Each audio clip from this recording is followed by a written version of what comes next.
Bonjour, je vais vous présenter de manière succincte le parcours de radiophysique médicale au sein de la mention ingénierie de la santé.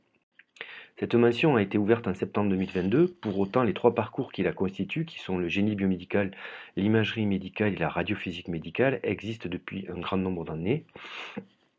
Les débouchés métiers sont situés donc de manière à l'interface entre les sciences, l'ingénierie et la santé, et le parcours de radiophysique médicale vise principalement à former des physiciens médicaux après avoir passé le concours du DQPRM qui a lieu fin janvier de l'année du M2. Pour autant, on peut continuer bien sûr aussi en recherche en effectuant un doctorat après ce M2, et il y a d'autres possibilités de métiers qui sont par exemple assistant physicien ou dans la partie commerciale. Le nombre d'informations disponibles est assez exhaustif et il est situé donc sur le site que vous voyez en bas de l'université Paul Sabatier. Alors c'est une formation de radiophysique médicale qui est principalement axée sur les rayonnements ionisants utilisés en santé. Ce parcours existe depuis plus de 50 ans, il a été créé en 1968 par le professeur Daniel Blanc. C'était le premier en France et il fait partie donc des 7 masters qui sont habilités à préparer au concours qui permet d'accéder au métier de physicien médical. Ce master est constitué de nombreux enseignements, de projets, de visites sur site, installés par nos chercheurs et nos enseignants-chercheurs ainsi que nos praticiens hospitaliers qui sont indispensables, on va dire, et spécialistes principalement donc, dans ces domaines des rayonnements ionisants en santé.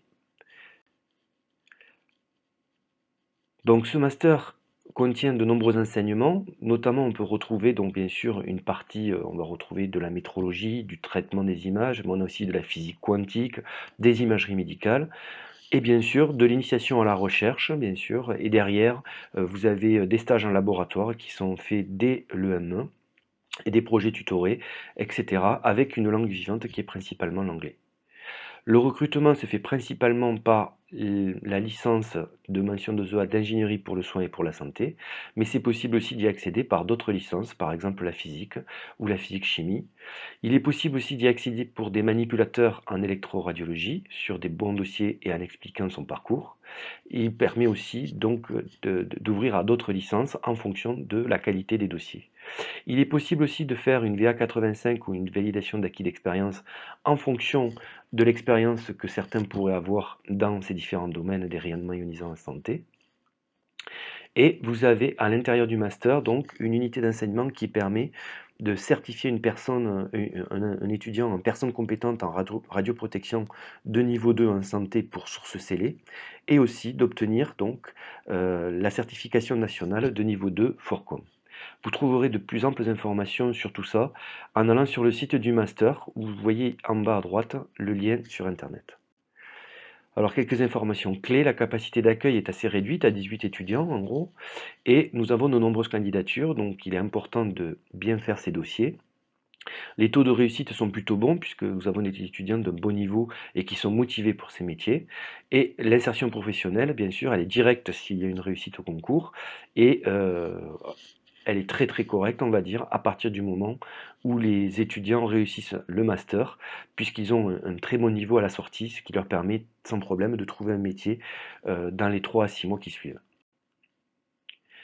Alors pour candidater, pour créer votre dossier, hein, ce qu'il est important, bien sûr, c'est vos relevés de notes depuis le bac, votre CV, mais aussi, très très important, une lettre de motivation où vous pourrez nous expliquer réellement qu'est-ce qui vous engage à partir sur le parcours de radiophysique médicale pour devenir physicien médical ou assistant physicien ou des métiers analogues, et expliquer clairement pourquoi, comment vous avez connu ces choses-là. On demande aussi, si possible, d'avoir des lettres de recommandation. Donc un dossier soigné, comme je vous ai mis en bas, est très important et il sera regardé avec attention parmi tous les dossiers.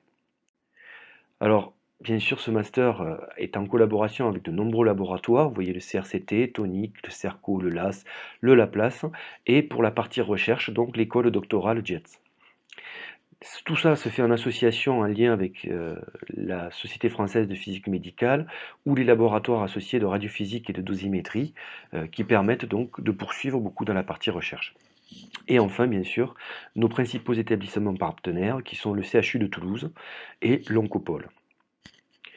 Voilà, je vous laisse préparer vos dossiers de manière attentive et je vous souhaite une bonne journée et à bientôt avec vos dossiers et peut-être dans le master.